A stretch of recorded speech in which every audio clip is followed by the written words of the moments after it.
This is The Future of Money, a podcast where we hope to educate and get educated about the new world of blockchain and digital money.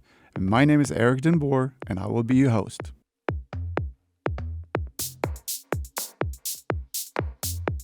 Hi, and welcome again to the blockchain, The Future of Money. This is, it's episode 4, I think. Anyway, with us today, we have, as always, Jasper and a new guy, Shane. And the new guy. Yeah, exactly. Shane, how did you get into this? So I became a crypto enthusiast back in 2017. I really started researching it beforehand, but I didn't take the deep dive until 2017 and started off with Bitcoin. And then you just start going down the rabbit hole because you start reading about all these different blockchain projects and how it's going to change the world. And so I love to learn about it, but I also like to share what I have learned with others and try to educate people on blockchain and try to connect with other people in the area that are also interested in blockchain. So I'm really excited. Nice. Awesome. I actually met him because he had a speech at the library about blockchain, and he was talking about wallets, which we are actually going to discuss today. And hopefully somewhere in the end, we're going to show you guys how to set up a cryptocurrency wallet. But to start with this, so what is a crypto wallet? And what makes the difference between a crypto wallet and a regular wallet? And the crypto wallet, the difference between a crypto wallet and a regular wallet is that, well, a regular wallet, you take your money, you put it in your wallet, and you see that you have X amount of dollars or like a physical wallet. Physical wallet, right?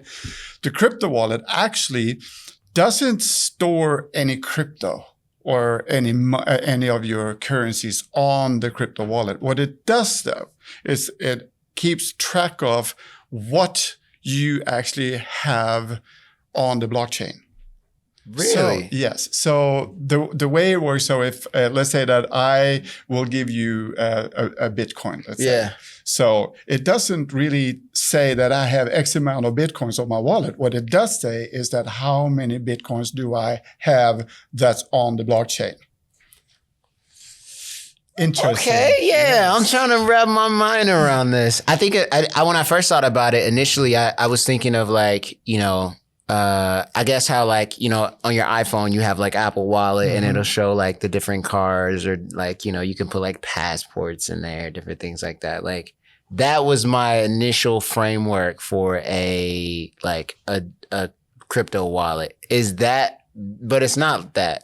Well, so remember that a blockchain is like a big ledger, right? Yeah. And the crypto wallet actually keeps track of what you have on the ledger.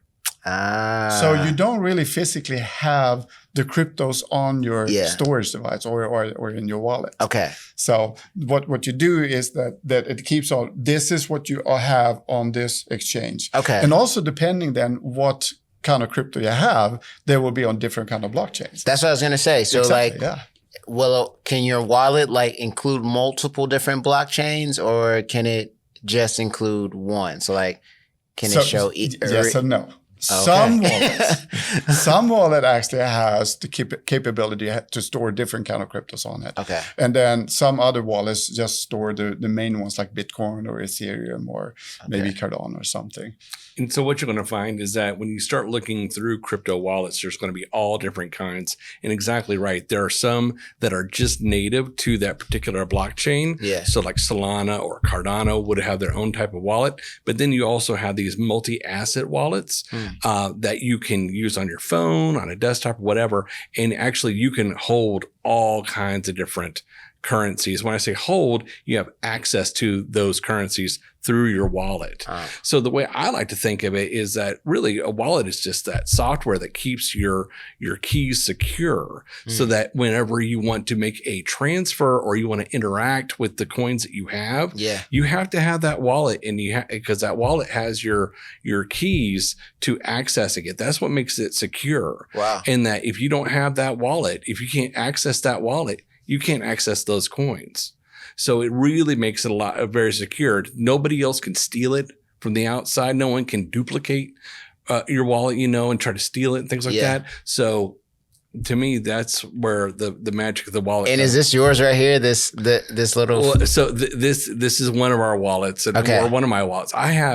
You'll find out that you'll end up having dozens of wallets. Wow. So you don't have to. It doesn't have to be like stored on a computer or on your phone. Like it can be on a little. Good question, because go. So there are different ways of storing. You can have something called a cold wallet, which this would be, or you can have a hot wallet, which would be online. If you're on exchange, for instance, right? And we can. Why is it called hot and cold? Is that? It has to do with access. That's what I was thinking. If it's a hot wallet, there's like the potential for. If it's hot, it's connected to the internet. It's on there. It's easy to access because it's instantaneous. You just pull it up and boom, it's there. But cold wallets, there is a hardware component to it, to where it is you have to do a few more steps to connect it to the internet. But also since this is not connected to a computer right now, nobody can access this. Wow. So this is a way to keep things in cold storage. And that's part of a cold wallet, is that you can put this in a safety deposit box or whatever, and no one can access those coins without this device. Yeah, and so hot wallets, like or software wallets, it would be in like an exchange. If you set up a Binance or a Coinbase account, you automatically usually set up a wallet in there, because you will have whatever coins you've been buying and stuff like that. Oh. They will be then the custodial of your wallet. There will be a username and a password associated with that. Each wallet, actually, when you set up a wallet, you start filling everything in, and you would have something called a private key and a public key. Okay. And the way to set up the private key, usually to make it a little easier, because you can't remember all of these 1F to 16 or 24 letter, So what they do is they make something called seeds. And that's a random words. So you can have 24, what is it, 12, 24. They vary depending on the wallet. Okay. And those words together becomes a private key. And the private key is what you own. That's privacy for your wallet. And then when you go and buy a coin or sell a coin or give a coin or whatever it is, you actually use a public key to send that back and forth. Okay, and so like Cash App or like other like third-party organizations like that that like allow you to purchase like crypto coin, like they'll let you purchase like Bitcoin from like Cash App and like place it in like the stock market or like it kind of looks like that. So that's kind of what's happening in their point. Like I'm like if I buy Bitcoin through Cash App, like I don't have a wallet, but like it's stored in their wallet. It's that public key access thing. Well, in the thing to realize is a lot of times when you do use a software wallet like that, to find out what your wallet address is, all you have to do is go to that coin and hit receive, and it'll actually come up with your wallet address. Wow. And so you probably got loaded. You're loaded with different wallet addresses that you don't even know about. Wow. That you can just go in there. And so, anytime you go into anything that's going to be an exchange like Robinhood and things like that, you can receive coins from other people. They can send them to you to deposit. And so you just say receive coins, and then they'll come up with that address. Can I use those coins via that, or do I need do I need a different sort of like hot wallet that's different from that? Does that make sense? So it depends on what you're wanting to do. If you're wanting to transfer, just simply I'm moving value from this person to this person to this wallet to that wallet, it works out fine. Oh, okay. Now, there's a lot of times though where you want to interact with an app or a program, like a lending platform or something like that, that's separate. And those you are going to need a different kind of wallet to connect to it. Okay. The ones that are already on the central exchanges, you can't connect those to adapt that I'm aware of. Well, not now, not at this point. Yet. But from what I read, it's coming. It's coming. Mm-hmm. I mean, this space is still so new. There's a lot of things that is in the works. We were talking about cross platforms and stuff like that before, so we're going to start seeing more and more of that. What I want to say about cold wallet and hot wallets, the biggest use cases for that is if you have a hot wallet, which you use in our exchange and all that kind of stuff, that is, you use it for more everyday use and buying or selling or sending to each other or whatever. Cold storage are usually used for, your bank box. You keep, if you want to look at it like a cold storage would be like, I have a box at home where I keep things something you might really want to protect. Yeah. And then can you store other things on there besides currency? Oh yeah. I mean, you can store NFTs. That's what I was, okay. Wallet. Yep. Wow. Well, I remember the day when you couldn't do that, but because, now NFTs have so moved forward that they want to have their NFTs. And like we were talking about the last time, and that's where you come in with the addresses that, your storage device, your cold wallet is only a place where you have the direction to where or how much you actually have the system. And you were talking about it takes a little bit of time to upload or to connect a cold wallet right, to the internet itself, right? Why is that? Well, I had to go to a device, I can use a phone or whatever, and you have you can connect it to your phone? Oh, absolutely. Wow. And so you can do this, and then you can, it's got a little plug-in down here that you plug it in, and then it'll connect to and open up a page that allows you to then interact and do the exchanges, send, receive, whatever. Wow. And then, like I said, all your private key and everything is stored on this. So no one can, you need both the device, the mobile device, the computer, whatever, plus this. Wow. It's a two-step. Whereas a hot wallet, all you need is the device, the computer, whatever.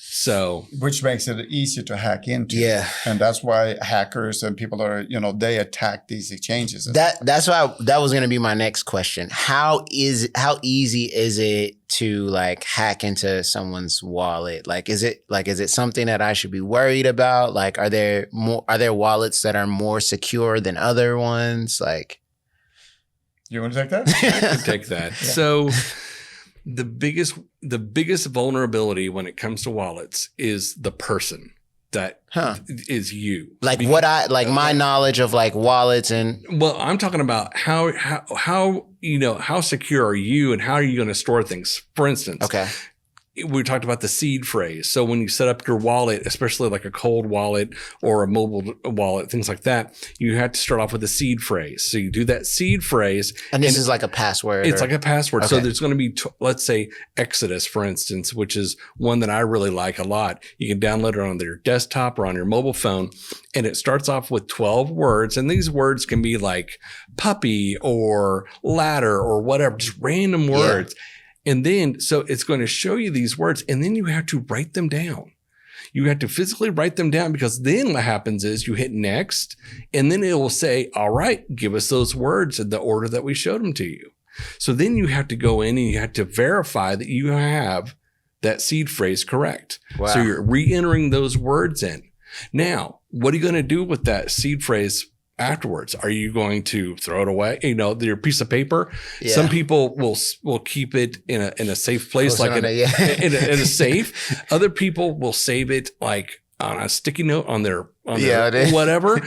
So it depends on how you're going to store the information. Some people store it like on their computer, like they'll create a Word document and they'll say password, seed phrase for whatever wallet. That's not a good idea. Yeah. Because if someone hacks your computer, boom, it's over. So, the biggest vulnerability is the person that is holding it. Don't get sucked in. If you get an email, like one of the big ones that is a browser wallet, it's called MetaMask. And I can't tell you how many people have been fooled because they'll get an email and they'll say, your MetaMask wallet is about to disappear. Yeah. Please click here and give us your seed phrase to verify that it's you. Guess what? Money gone. Because all they need is your seed phrase, and they have total access then to your wallet. What do you need to set up a wallet? And I know you guys are going to go through the process of setting up one, and I won't be here for that. What do you need? What information? Like, do I need to put my social security in? Like, like a bank account? Like, what information do I need to Well, again, that differs a little bit because the thing is that if you do a hot wallet with an exchange, you have to give a lot of information about you. You probably have to give, your driver's license, stuff like that to authenticate who you are. And then, but if you set up a cold wallet, like on your computer or one of those, you don't need any of that. And Exodus is it Exodus a cold wallet or it can be both? Not. It is technically a hot wallet because it is on the internet. Okay.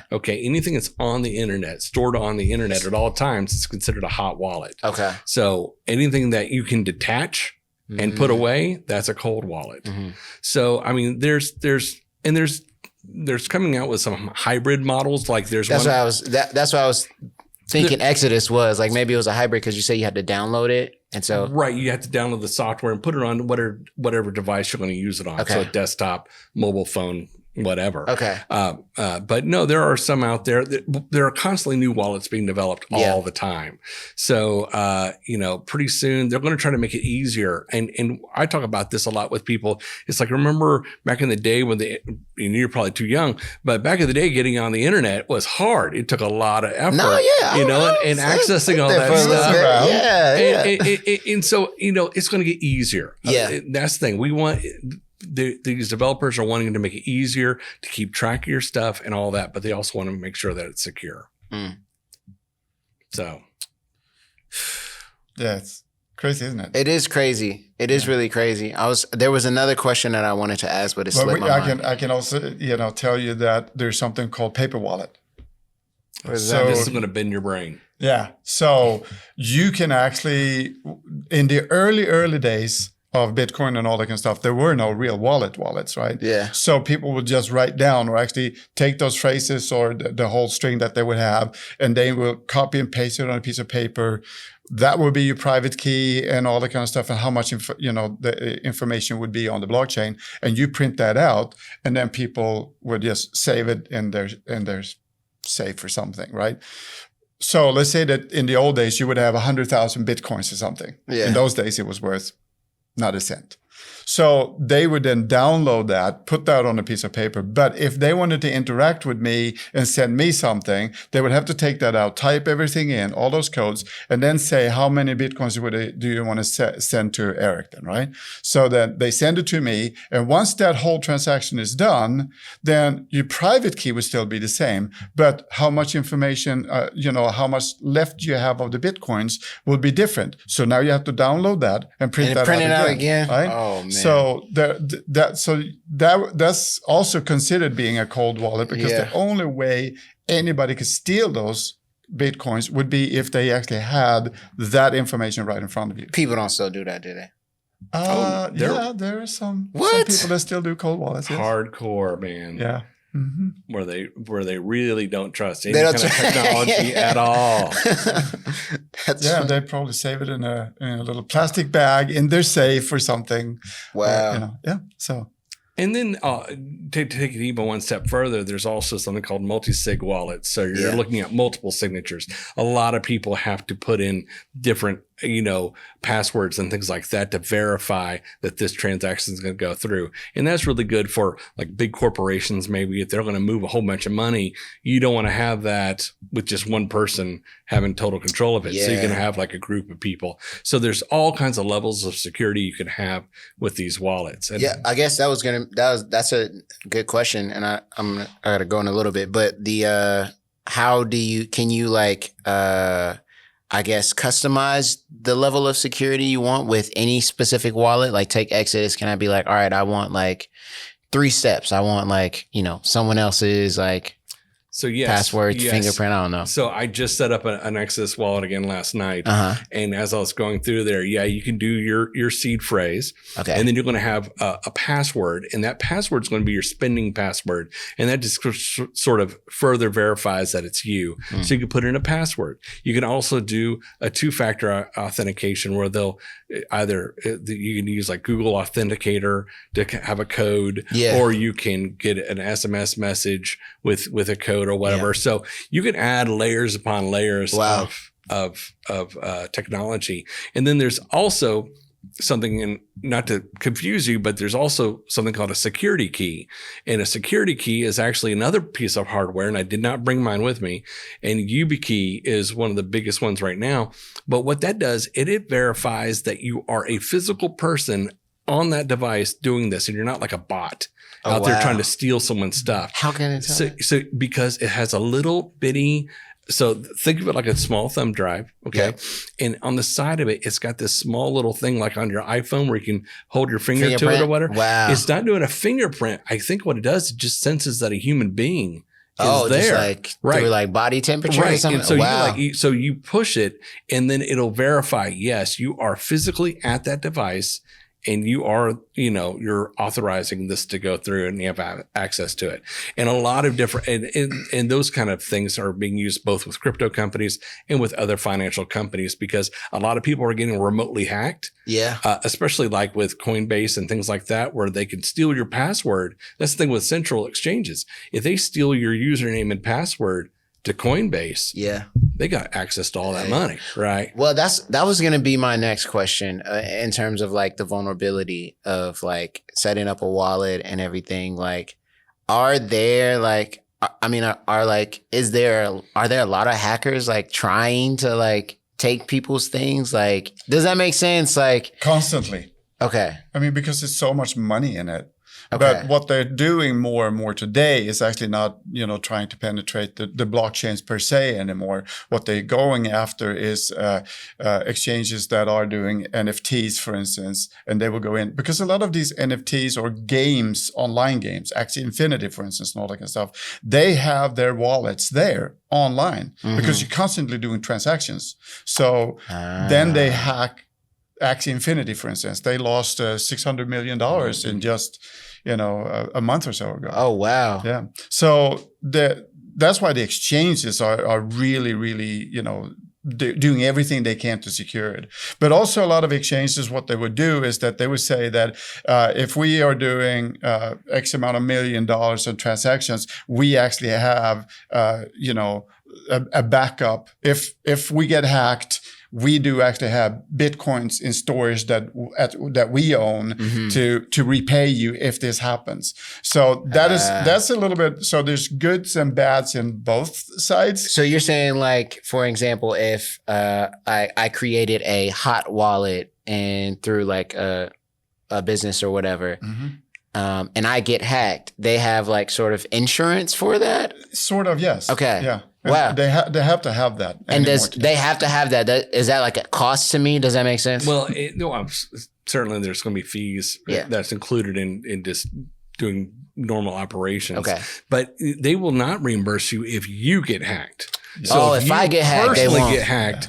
If they get hacked. If they get hacked, it's something that they did. Yeah. So that's a little bit like, saying that, the bank will, if the bank gets robbed, the bank will reimburse you. But, if I get robbed. Yeah, that's up to you. So there's goods and bads. So the cold storage is like, for instance, like his device here. I would look at that as having a bank box at home where I keep my money or whatever it is, right? If I lose that bank box, my problem. Yeah. Right? Same thing here. If I lose the same seed phrase and all that kind of stuff on this device, or even lose the device, then the money is gone. Yeah. That's just the way it is. But on an exchange, if they get hacked or they lose it or something, then, that's going to be a little bit their problem. So they're going to have to, and there are government rules now saying that if you're starting an exchange and stuff like that, you're going to have at least X amount of Bitcoins or money to, secure it. Wow. Okay. That's super interesting. Yeah. And I'm sorry I got to go that I know you need to go, but what we're going to do is we're going to set up a wallet and we're going to show you guys how to actually set up your own wallet. So see you in a sec. So we are back, and what we've done to help you guys out a little bit is that we actually downloaded the wallet on the desktop or on the laptop, and we're going to go step by step to show you how you can set up a wallet. And the one that we are using or setting up now is called Exodus. There are more wallets out there, but they're all very similar in the way they are setting up. So we're going to start by setting one up. Sounds Let's good. go. All right. So when you first download Exodus, you're going to see the screen that's going to have all the different coins on there. And then along the top here, you're going to see... And the address is exodus.com or? Right. I just do a Google search for Exodus wallet. Okay. And then I was able to download it that way. And then what you're going to do is you're going to click on up here at the top. There's going to be a button that says security. Let's see if we can select that. And then under security, what do we have here? We have it's blue. Backup? Backup, yes. Okay, so what this is going to do is this is going to create that seed phrase that we were talking about earlier. Oh, yes. So, and you'll need this if you do lose your information about it. You can use this seed phrase to restore your wallet at any time. So this is what's going to be really, really important. And this is the part where you're going to write things down. And the seed phrase is what's creating your private key. Right. That is correct. So we're going to click on here, I think. Now, well, first thing we're going to create a password. So this password is going to be used to when you log into the into Exodus, is going to make sure that it is you, right? So do you just want to make up any old password? Yeah, you go for it. But the password is basically for you setting up an account on Exodus. That is not going to be your seed phrase. That is not going to be the seed phrase, no. This is just going to be your account setup. Correct. So we're just hitting random numbers here. Yep. Let's see what this says. And then we go down to next. Memorize your password. I guess you have to type it in again. Now we got to make sure that I did it right the first time. Let's see. It's probably going to say no. Okay, write down your 12-word seed phrase. Okay, so what I like about this is that you can hover your pointer over each space, and it shows you the word. So what's the first word? The first word is belt, and I'm going to write it down. Okay. Second word? Second word is kitten. And as you can see, these are just random words, and they're usually short words. The third one is host. Next one is dove, D-O-V-E. Yep. Hollow.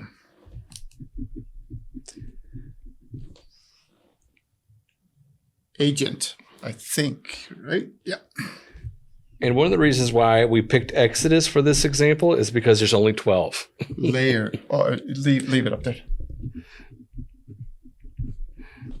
Is it layer or layer? Layer, yep. Yeah. Next.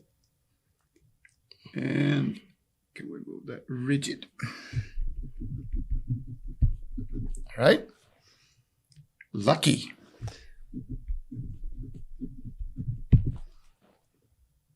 Lab.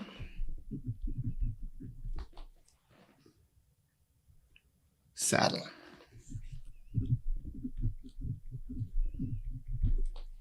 And the last one is truck. And what I have done now, I have physically sat here and written down each one of these seed phrase words, which is going to create my private key. Right. All right. So now I think we want to hit next down here. And then it's going to have you re-enter those words. Let's see here. Check your paper backup. Okay. So now it gives me 4 words. And it's asking you which of these words are on that list that we just gave you. So that's another good thing. You don't have to go back through with this particular version and enter in all 12 words. You just have to pick the one that is in your seed phrase. Oh, and in this case, it's going to be the word agent. Okay. Which one is that? That's going to be that one. That one right the here. The second one. There we go. Perfect. Right. And all right. And then finish. we hit next. And now our wallet is set up. So that now was super easy. it's super, super easy. And so now all I have to do is now you can start actually using parts of the wallet, and you can go in and you can see all the different coins that are available. And if you scroll down, I mean, it's got multiple different platforms. Like they've got Solana on there, and they've got Cardano, ADA. So I mean, this is a really good one for if you're not looking for something that's very specific to a specific blockchain, because they have lots of different ones. So if you are a first-time user and you want to start this, this is super simple, and this would be an exchange where you can actually go in and buy or sell your currencies. Right. And so, yeah, you can, what this does is this wallet will connect to an exchange and allow you to do that. So that's what also makes it really good. And then if you ever want to figure out, remember we're talking about your crypto addresses and things like that, you can go into one of the coins, click on the coin, and then all I have to do is say that you're going to receive those coins. And then what it's going to do is it's going to show you that right the there. Address. That's the address. So that is your personal address that if you're going to receive coins from somebody else, they're going to send it to that address. And this would be a public address. Correct. Contrary to the private key. Right. Right. Yeah, sorry. Right. So, and what I like to do with a lot of my my public addresses, I'll create a spreadsheet, and I'll just have like the wallet name, or and then I'll just have the coin, because each one of those coins has a different address. Yes. Right. Like we said, it comes on the ledger. Right. So yeah. So it's so as you go through that list that I just showed you, I don't know if we can go back or not, but I think you can just click the X. Okay, yeah, we're just going to X out of that. So if I go to a different coin, it's actually going to show me a whole different, a whole different address. Right. Okay. So this, for someone that is a first-time user, this is actually really, really simple. Yeah. What we want to stress always is do not lose your seed, because the seed is what creates the private key, and the private key is what you can do all your transactions and everything. So that will kind of be your key to your own wallet. And if you lose your password, I mean, you can always just take your seed and you can restore your wallet and then create a new password for it. So, but the seed phrase is super, super important. Yes. Don't forget seed phrase. Yep. Well, Shane, thank you so much. You're welcome. And I hope you guys back home have learned something. And like always, if you have questions, don't hesitate. Give us a call. Thank you. Thank you.